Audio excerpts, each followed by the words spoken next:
सबसे पहले तो आप लोगों को कॉन्ग्रेचुलेट करना चाहूँगा। किस लिए? ऑब्वियसली बहुत सारी चीज़ें हैं, उन सब चीज़ों के लिए आप लोगों को कॉन्ग्रेचुलेट करना चाहूँगा।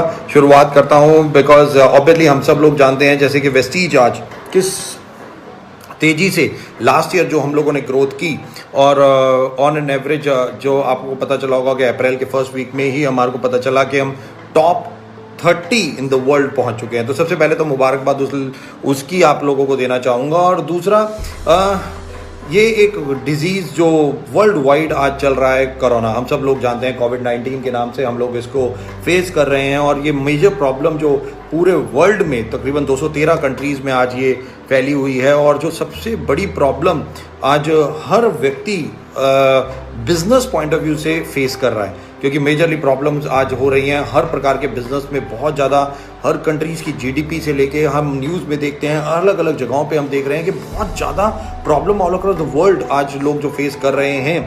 बट वर्ल्ड जहाँ एक थम सा गया है या रुक सा गया है, उसके बावजूद मैं आप लोगों को थैंक्स और चाहूँगा। उसके बावजूद भी आप लोगों ने जो करेजियस, जो साहस दिखाया और वेस्टीज और अपने आप को रुकने नहीं दिया। जहाँ पूरा वर्ल्ड रुक गया बट वेस्टीजियंस नहीं रुके, इसके लिए मैं आप सब लोगों को मुबारकबाद देना चाहूँगा। चाहे जैसा भी रहा, ऑब्वियसली मार्च हो, अप्रैल हो, वेस्टीजियंस बढ़ते चले गए और धीरे धीरे आज हम सब लोगों ने देखा कि पूरे वर्ल्ड में बहुत सारी कंपनीज में अलग अलग, बेशक हिंदुस्तान हो, अलग हो, वर्ल्ड हो, हर जगहों पर बहुत प्रॉब्लम आई, बट वेस्टीजियंस किस करेज के साथ आगे बढ़ते चले गए। Heads off to you.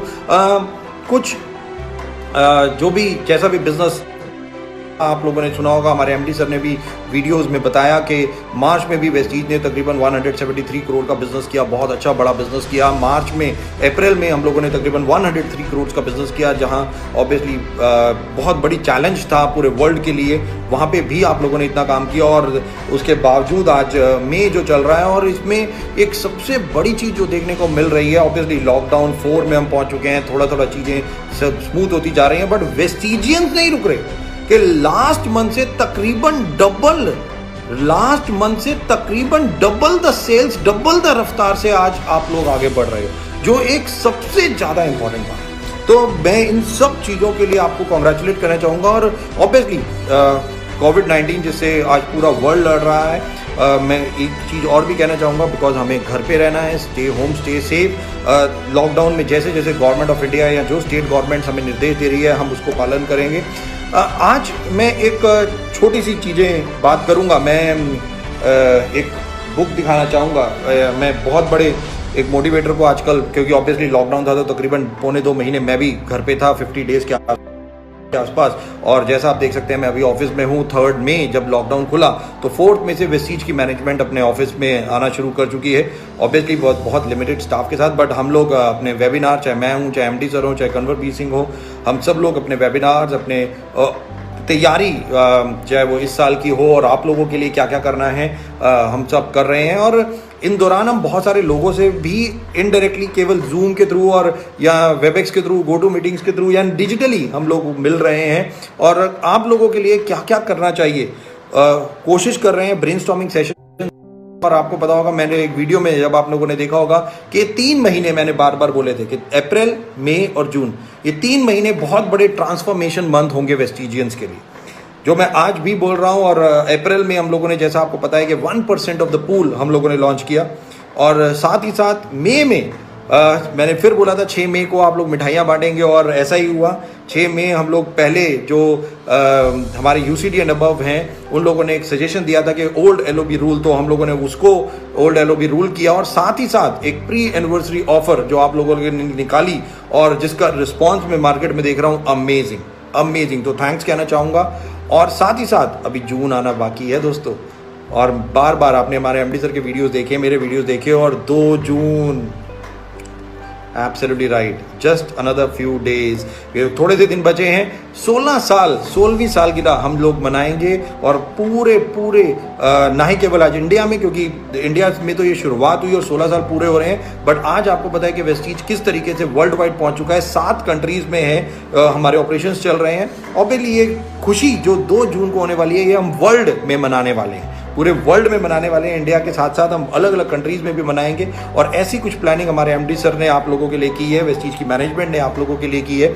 और जो मैं बता रहा था, एक बुक ऑब्वियसली लॉकडाउन में, क्योंकि एक बहुत इंपॉर्टेंट जो भी मैं कहानियाँ बहुत सारे आपने देखे होंगे मुझे जूम मीटिंग्स, और बहुत सारी कहानियाँ मैंने चाणक्य की कहानियाँ सुनाई, मैंने महाभारत का, मैंने रामायण का, मैंने अलग अलग लोगों की, सूरदास की, और बहुत सारी चीज़ें सुनाई। और इस लॉकडाउन के पीरियड में एक व्यक्ति से मेरे बात करने का मौका मिला, और वो बहुत बड़े मोटिवेटर हैं, बहुत बड़े मोटिवेटर हैं। उनसे मेरी बात हुई और उन्होंने मेरे को एक कहा कि दीपक, महाभारत और या रामायण को आप बहुत अच्छी तरीके से अगर देखते हो तो, या पढ़ सकते हो, या वीडियोस देख सकते हो, तो आपको बहुत कुछ सीखने का मौका मिलेगा। तो मैंने बहुत अपने वीडियोस में लोगों को बोला भी कि ये एक ऐसी चीज़ें हैं जो हमारे को बहुत अलग अलग प्रकार से नॉलेज या एनहांस करने की या एनरिच करने का काम करती हैं। और मैं खुद ये देख सकते हैं आप, मेरे हाथ में है, और मैंने इसको पढ़ना शुरू किया, राइट, और ऑब्वियसली इसको भी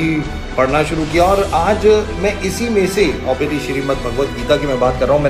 मैंने जो व्यक्ति ने मेरे को कहा कि दीपक इसको बार बार आप देखो, समझो, हर चैप्टर में इतनी नॉलेज है कुछ कहने के लिए। और 5000 साल पहले ये श्री कृष्ण ने अर्जुन को जो संदेश दिए थे, और उसमें एक जो चीज़ें आज भी हमारे सीखने के लिए हैं, और इवन हम सब जानते हैं कि वर्ल्ड के बहुत बड़े मोटिवेटर इन चीज़ों से सीखते हैं और बहुत सारी नॉलेज हमें देते हैं। तो आज एक चीज़ जो मैं आप लोगों के साथ डिस्कस करना चाहूँगा कि हम अपनी ज़िंदगी में बहुत सारे डिसीजंस लेते हैं, राइट, और वो डिसीजंस अलग प्रकार के होते हैं, सर्कमस्टांसेस भी अलग प्रकार के होते हैं। और आज मैं बात करूँगा तकरीबन 8 या 9 प्रकार, ऐसे प्रकार बताऊँगा जो सबसे ज़्यादा इम्पॉर्टेंट है जब भी हम डिसीजन लें, कि कौन से ऐसे तरीके हैं, प्रकार हैं कि जिसमें हम जो डिसीजन लेते हैं वो किस प्रकार में लेने चाहिए या नहीं लेने चाहिए, वो प्रकार क्या क्या हो सकते हैं। तो जस्ट, और ये जो चीज़ मैं आप बताने जा रहा हूँ ये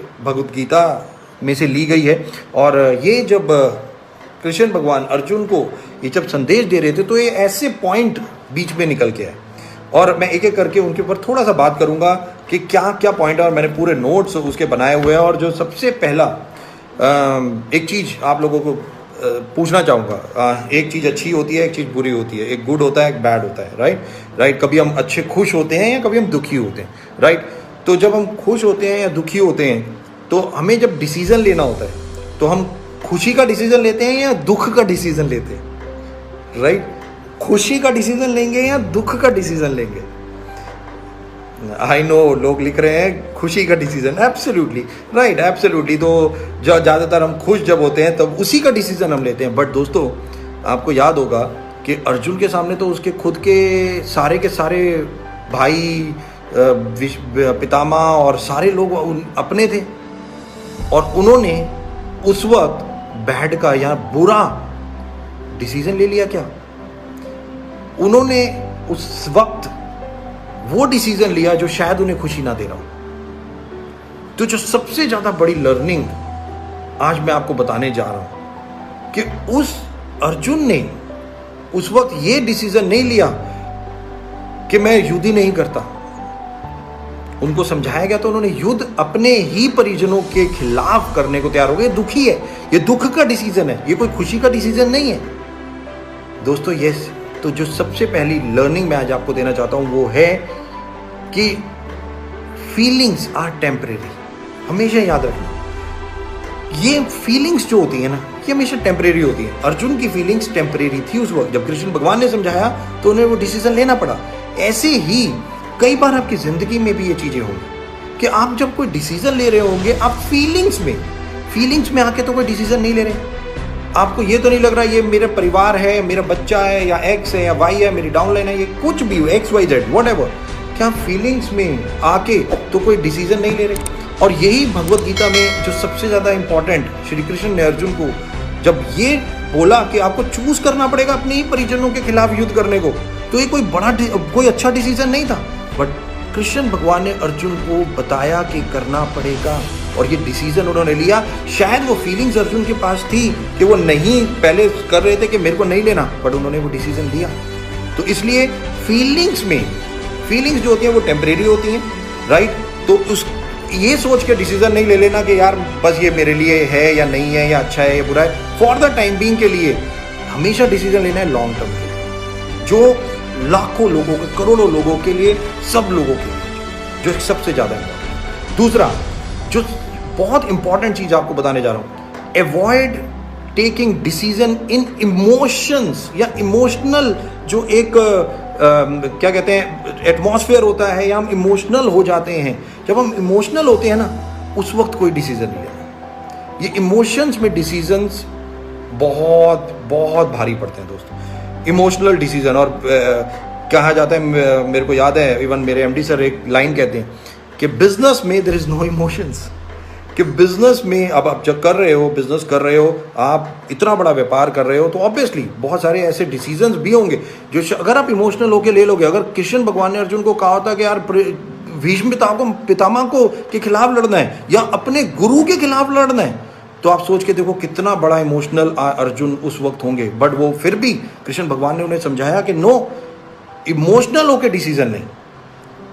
ये इस वक्त आपको लगेगा ये टेम्परेरी है, उस वक्त जैसे फीलिंग्स हैं वैसे इमोशंस हैं, ये केवल टेम्परेरी है उस समय के लिए। बट हो सकता है, जो अक्सर लोग आपने सुना होगा कि लोग अपने छोटी सोच जो होती है उसके लिए बड़ा नुकसान कर देते हैं, और ये टेम्परेरी चीज़ों के लिए अपने अपने फ्यूचर पूरे सब कुछ खत्म हो जाता है। और हम लोगों ने सुना भी है कि कई बार एक ऐसा बैड डिसीजन हमारी लाइफ को बदल देता है, सब कुछ बदल देता है दोस्तों। तो इसलिए इमोशनल होकर डिसीजंस नहीं।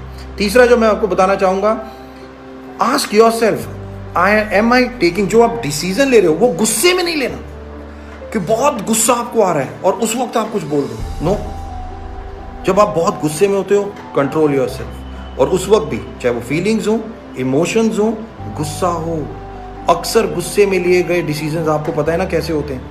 यार मेरी अपलाइन ने ये कर दिया, यार मेरी डाउनलाइन ने ये कर दिया, यार कंपनी को पैकेट नहीं आया, ये नहीं हुआ, वो नहीं हुआ, यार ऐसी की तैसी। और बस उसी वक्त एक एंगर में हमने डिसीजन लिया और उसका रिपरकशन, और वो हमारे को रिपरकशंस पता चलते हैं, या वो हमारे को समझ आती है मे बी 6 महीने बाद, मे बी 1 साल बाद। और उस वक्त तक हम अपनी लाइफ के इतना बड़ा टेन्योर, इतना बड़ा टाइम सब वेस्ट कर चुके होते हैं दोस्तों। और इसीलिए एंगर में, गुस्से में कोई डिसीजन नहीं लेना। जो एक और इम्पॉर्टेंट चीज़ है, जो सबसे important, am I focusing only on the result. जब मैं डिसीजन ले रहा हूँ तो क्या मैं जो आंसर है, जो रिजल्ट है, उसको ही फोकस करके रिजल्ट डिसीजन ले रहा हूँ? क्या मैं बस केवल ये सोच रहा हूँ कि हार्ड वर्क जो मेरे को करना है, मैंने बहुत मेहनत की, मेरा रिजल्ट वो उस तरीके से नहीं आया। एग्जाम्पल, मैंने 20 लोगों को वेस्टीज का मार्केटिंग प्लान दिखाया और 5 लोगों ने ज्वाइन किया, और मैं सोच रहा हूँ यार मैंने तो बहुत मेहनत की, मेरे तो 20 के 20 लोगों को ज्वाइन करना चाहिए था, 5 लोगों ने क्यों किया? दोस्तों, कृष्ण भगवान ने एक लाइन कही थी, उन्होंने कहा था कर्म करो। कर्म यानी कि हार्ड वर्क करना है, result don't expect one of the best आपके पास आएगा, बट यस अगर आप करते रहोगे तो 100% वो बेस्ट हो जाएगा, वो हो जाएगा ऑटोमेटिकली। क्योंकि ये आपका बिलीव, मैं हमेशा अपनी ट्रेनिंग में बोल रहा हूँ, बिलीवर इज अ अचीवर। जो बिलीवर है वही एक अचीवर है। और यही एक सबसे ज्यादा इंपॉर्टेंट बात है दोस्तों, कि जब आप अपने ऊपर बिलीव करके केवल वर्क हार्ड करो, अपने ऊपर के यस मैं जो कर रहा हूँ वो बिल्कुल सही है, मैं कर रहा हूँ बेस्ट ऑफ द बेस्ट कर रहा हूँ। रिजल्ट क्या आता है कोई मेरे हाथ में नहीं है, रिजल्ट ना मैं कर सकता हूँ ना आप कर सकते हो। बहुत मेहनत आप भी करते होगे, बहुत सारे डिसीजंस आप भी लाइफ में लेते होगे, बट उस प्रकार जो रिजल्ट सोच के लेते हैं शायद वो रिजल्ट हमें नहीं मिल पाता। कोई बात नहीं, कोई बात नहीं, बट पेशेंस और परसिस्टेंस के साथ हमारा रिजल्ट आएगा ही आएगा, वो 100% आएगा। आप बिल्कुल चिंता मत करो दोस्तों। बहुत इंपॉर्टेंट बात बोलने जा रहा हूँ, नेक्स्ट पॉइंट बहुत इंपॉर्टेंट, और वो है change is the only constant. Change प्रकृति का नियम ये है, कोई चेंज नहीं, ये इस चेंज को चेंज नहीं कर सकता, ये चेंज को चेंज होना है, ये है लिखा है।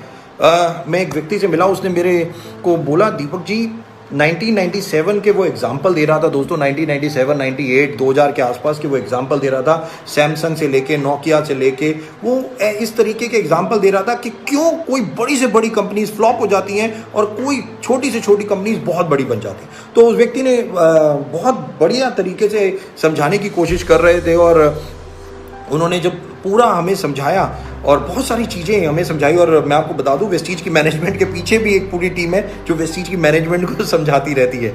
और इसीलिए जो भी हम वेस्टीज की मैनेजमेंट खासतौर पे हमारे एमडी सर सोचते हैं या जो चीज़ों को लेके आते हैं वेस्टीज की मैनेजमेंट, उसके पीछे बहुत बड़ा थिंक टैंक होता है। ये नहीं कि बस सोचा और लॉन्च कर दिया, नो, उसके पीछे एक पूरी सोच होती है, एक पूरी सीक्वेंस होती है, और उस चीज़ को हम उस तरीके से लॉन्च करते हैं बेसिकली। तो ये नियम है, प्रकृति का नियम है परिवर्तन, तो परिवर्तन होगा। हम नहीं जानते, और मैं एक लाइन बोलता हूं इसमें कि past is a history, past history है, हम नहीं जानते, हमें पता है कि पास्ट में क्या हो चुका है, बट उसे चेंज नहीं कर सकते। हाँ, गलतियों से सबक जरूर ले सकते। Future is a mystery, future क्या है कोई नहीं, किसी ने नहीं देखा। Past is a history, future is a mystery, present is a gift. Yes, जो आज प्रेजेंट है वो बिल्कुल गिफ्ट है। और यही एक सबसे ज्यादा इंपॉर्टेंट बात है दोस्तों, कि आज जो सबसे ज्यादा इंपॉर्टेंट है कि आज मैं जिंदा हूं, इससे अच्छी कोई पृथ्वी पे बात है? मुझे एक बात बताओ, नो। तो फिर इतनी ज़्यादा टेंशन नहीं लेनी इन सब चीज़ों की। हमें तो पूरी लाइफ टाइम अपना बिजनेस, और मैं तो लोगों को समझा रहा हूँ एक कि वेस्टीज में आप क्या करने आए हो, आप सफल होने आए हो, सफल होने के लिए।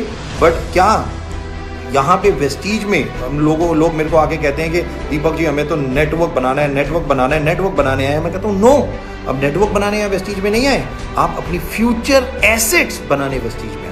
नेटवर्क एक जरिया है जो आपकी जिंदगी की एक assets, best of the best assets आपके लिए क्रिएट करेगा। Take my word. और 16 सालों में वेस्टीज ऐसे ही थोड़ी top 30th rank in the world. और 2025 का तक का देखो आप, हमने सफर पूरा एमडी सर ने बनाया हुआ है, पूरे वीडियोस में आपने देखा होगा 2025 तक। टेक माई वर्ड, हम बिल्कुल 50 कंट्रीज में होंगे, हमारी टर्नओवर 20,000 करोड़ के आसपास होगी, और top 10 companies in the world में हम होंगे। और ये पूरा, और मेरे को विश्वास है कि आप लोग हमारे साथ हैं, और हम मिलके इस सपने को, एमडी सर के सपने को, और पूरा का पूरा 100% करेंगे। आगे बढ़ते हुए, हाँ, वेरी इंपॉर्टेंट, जब कृष्ण भगवान अर्जुन को गीता सार दे रहे थे तो उन्होंने कहीं ये बोला, अर्जुन हम हार जाएंगे? कहीं ये अर्जुन को ये बताने की भी कोशिश की, उनके वर्ड्स में भी ऐसा आया कि अर्जुन आप हार जाओगे, यानी कि गिविंग अप करना, कि यार लड़ते ही मत भाई, हार जाओगे, छोड़ो, रहने दो। या उन्होंने अर्जुन को हमेशा प्रेरित किया, नहीं, युद्ध करो, ये आपका कर्तव्य है। और इसके बाद की पिक्चर, यानी कि और ज्यादा अच्छा एक फ्यूचर की कामना करो। कितनी इंपॉर्टेंट बात कि उन्होंने केवल ये बोला अर्जुन को, ये मत सोचो कि आप हार जाओगे, या ये गिविंग अप करके मेरे से नहीं होगा, मैं छोड़ देता हूं, ये नो।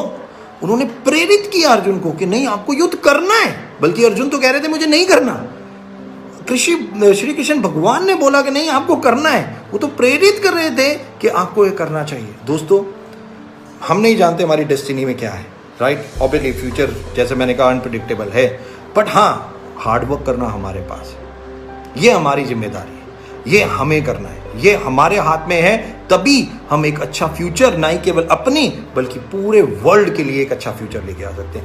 लोग कहते हैं दीपक जी मैं अकेला हूं, मैं क्या कर सकता हूं? और मैंने स्टडीज की हैं और मैंने देखा है कि एक एक अकेला व्यक्ति ने क्या क्या कर दिया। चाहे वो अरुणिमा सिन्हा की मैं बात करूं, चाहे वो मैरी कॉम की मैं बात करूं, चाहे मैं जहांगीर टाटा की मैं बात करूं, चाहे मैं कितने मैं ऐसे एग्जाम्पल दे सकता हूं वर्ल्ड वाइड, जो सिंगल व्यक्ति केवल अपनी सोच के साथ। और एक लड़की जिसने मेरे को बहुत प्रेरित किया, वो हिमा दास। जस्ट इमेजिन, जब उनसे पूछा गया who is your competitor, she said me myself, I am the only competitor of myself, no one on this earth is the competitor of myself. Just imagine, उसने कहा मेरे को खुद खुशी होती है अपने आप को हराने में। और दोस्तों, यही चीज, हार नहीं माननी, लगे रहना है और बहुत बड़े गोल्स सेट करने। और मैं एक ट्रेनिंग प्रोग्राम में बोल रहा था कि 3 चीजें मैं बार बार बोलता हूं, ड्रीम्स, गोल्स और ऑब्जेक्टिव। ये तीनों अलग होते हैं दोस्तों। ड्रीम्स, गोल्स और ऑब्जेक्टिव, ये तीनों अलग होते हैं। ड्रीम्स, मैं बोलता हूं 95% पूरे नहीं होते। बहुत सारे दिन में हम ड्रीम सोचते हैं, खत्म हो जाते हैं, पता भी नहीं चलता। गोल्स 95% पूरे होते हैं, बट जिंदगी में 100% केवल एक चीज पूरी होती है, वो है objective, purpose of life, objective of life. करना है तो करना है, और कोई नहीं उसे छोड़ सकता, राइट। आगे बढ़ते हुए बहुत इंपॉर्टेंट, जब मेरे को याद है मैं फर्स्ट कंपनी में जॉब कर रहा था, तो मेरे एक जो गुरु, मेरे जो बॉस थे, वो मैं गुरु मानता था उन्हें, उन्होंने मेरे को एक चीज़ बताई थी। उन्होंने कहा, दीपक, कभी भी लाइफ में कभी अटको तो हमेशा डिसीजन लेने से पहले 3 क्वेश्चन के आंसर लो। तो पहला, वो डिसीजन जो आप ले रहे हो येस और नो में लेना है, तो पहला वो डिसीजन आपकी कंट्री के लिए कैसा है। अगर कंट्री के लिए अच्छा है, येस है, ले लो। दूसरा, आपकी कंपनी के लिए कैसा है, और तीसरा तब आप खुद आपके लिए। तो इन तीनों में से कंट्री, कंपनी और आप, 2 के आंसर अगर यस में आए तो वो डिसीजन कभी ले लेना है। यस दोस्तों, तो जब भी डिसीजन लेना है, सबसे पहले country, India, we are Indian, सबसे इंपॉर्टेंट इंडिया, कोई उससे इंपॉर्टेंट नहीं है। और मैं अपने ट्रेनिंग प्रोग्राम में एक चीज बोलता हूं दोस्तों, हिंदुस्तान एक टाइम पे सोने की चिड़िया कहलाता था, सोने की चिड़िया, हम सब लोगों को मालूम है। और वेस्टीज ने वो बेड़ा उठाया है कि आप सोच के देखो, वेस्टीज में धीरे धीरे जब हम 50 कंट्रीज में होंगे, अभी हम 7 में पहुंच चुके, और 50 में होंगे तो हम 50 कंट्रीज में वेस्टीज नहीं होगा, आपका नेटवर्क भी 50 कंट्रीज में होगा। जब आपका नेटवर्क 50 कंट्रीज में होगा तो 50 कंट्रीज का पैसा हिंदुस्तान में होगा, और एक दिन आएगा कि फिर दोबारा हिंदुस्तान सोने की चिड़िया कहलाएगा। ये वादा है आपका, ये वादा है, और ये सोच है हमारी, यही हमारी सोच है। तो ऑलवेज डिसीजन लेते वक्त ये सोचना है कि मेरी कंट्री के लिए तो वन ऑफ द बेस्ट है। आज बहुत बड़े डिसीजंस वेस्टीज की मैनेजमेंट सोच रही है, देख रही है, और वो तब देखती है कि इंडियंस, वेस्टीजियंस, क्या बेनिफिट होगा उसे। सब देखिए, आज कोरोना की वजह से वर्ल्ड वाइड रिसेशन, कितने, मैं कतर एयरलाइंस के हेड का एक वीडियो देख रहा था, अलग अलग लोगों का पढ़ता रहता हूँ इकोनॉमिक टाइम्स में, आई डी न, बल्कि इतना आज की डेट में आने लग गया कि हम खुद ऐसा लगता है यार क्या करूँ, ये प्रॉब्लम, यहाँ इतनी रिसेशन बढ़ रहा है, कब ये प्रॉब्लम हो रही है, वो प्रॉब्लम हो रही है, मतलब ये सब चीज़ें, रिसेशन इतना आ रहा है। और अभी हमारे prime minister mister Modi ji ने जो कहा कि आत्मनिर्भर, जो सबसे इंपॉर्टेंट चीज आज हम लोगों को सीखनी है, इंडिया को एक व्यक्ति इंडिपेंडेंट होना चाहिए। वो कैसे होगा? एंटरप्रेन्योरशिप से। एंटरप्रेन्योरशिप स्मॉल स्केल, जो बार बार हमारी कंट्री के प्राइम मिनिस्टर भी कह रहे हैं, बहुत सारे लोग कह रहे हैं, और उसमें आप देखो, जिनके पास बहुत सारा करोड़ों रुपए है वो लगा के फैक्ट्रियां चला सकते हैं, बट हमारे पास नहीं है दोस्तों, जस्ट इमेजिन। और हमारे पास कौन है? हमारे पास वेस्टीज है, हमारे पास वेस्टीज है, जहां पे हमें किसी इन्वेस्टमेंट की जरूरत नहीं है, फ्री, बट हाँ हार्डवर्क की जरूरत है, अपने ऊपर बिलीव करने की जरूरत है। Mistake is a teacher. कभी ये मत सोचना कि मैं नहीं कर सकता, कभी ये मत सोचना कि मैं नहीं करूंगा। मिस्टेक नहीं करोगे तो सही कैसे करोगे? जब तक मिस्टेक नहीं होगी तो सही कैसे होगा?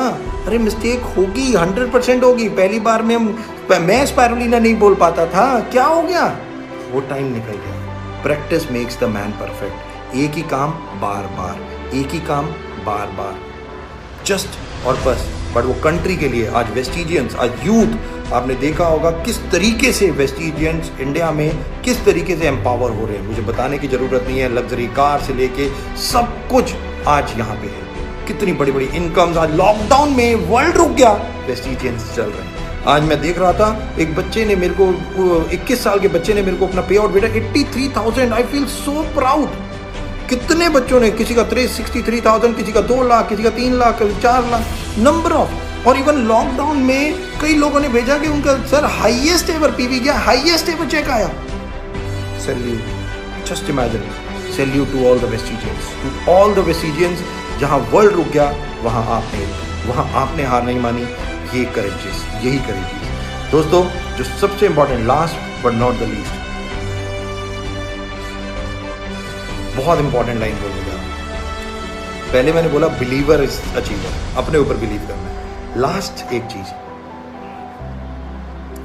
हनुमान जी बंधे हुए खड़े थे किसके सामने? रावण के सामने। जब वाटिका उखाड़ दी थी, उजाड़ दी थी, आपको पता होगा रामायण में, तो बंधे हुए खड़े थे रावण के सामने। तो जब रावण के सामने बंधे हुए खड़े थे तो रावण ने क्या बोला था आपको याद है?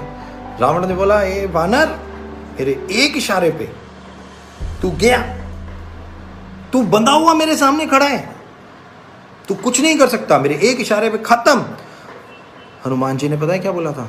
हनुमान जी ने बोला था कि हे रावण, मैं तेरे सामने बंधा हुआ खड़ा हूं, मैं तेरे सामने बंधा हुआ खड़ा हूं, बट मेरा भगवान नहीं, मेरा मेंटर नहीं, मेरा अपलाइन नहीं, मेरा गॉड नहीं। Believe in the God, trust in the God, the most important. कई बार परिस्थितियां हमारे हाथ में नहीं होंगी, कई बार चीजें हमारे हाथ में नहीं होंगी, क्या फर्क पड़ता है? परिस्थितियां का काम ही है बदलते रहना, वो बदल रही हैं, बट परिस्थितियों में आप कैसे सोचते हो ये सबसे ज्यादा इंपॉर्टेंट। आप क्या सोचते हो, आप क्या करते हो, ये सबसे ज्यादा इंपॉर्टेंट है, और यही चीज जो आज बहुत इंपॉर्टेंट है। दोस्तों, last but not the least, always believe your mentor, always believe your guru, always believe your upline. He is one of the best, he is parent जो आपको वेस्टीज के सिस्टम जो आपको इस वेस्टीज के सिस्टम में लेके आया, जिसने आपको यहाँ पे सिखाया, बताया, समझाया, और धीरे धीरे धीरे वेस्टीज में आपका बिजनेस डेवलप करके आगे लेके गया। दोस्तों, अबंडेंस माइंडसेट, गोल्स को बहुत बड़ा रखना है। मैं बार बार बोलता हूँ कि गोल्स बनाने हैं, 5 साल का गोल, 3 साल का गोल, 1 साल का गोल, और एक ऑब्जेक्टिव बनाना है जिंदगी का। कोई भी ऑब्जेक्टिव बनाइए।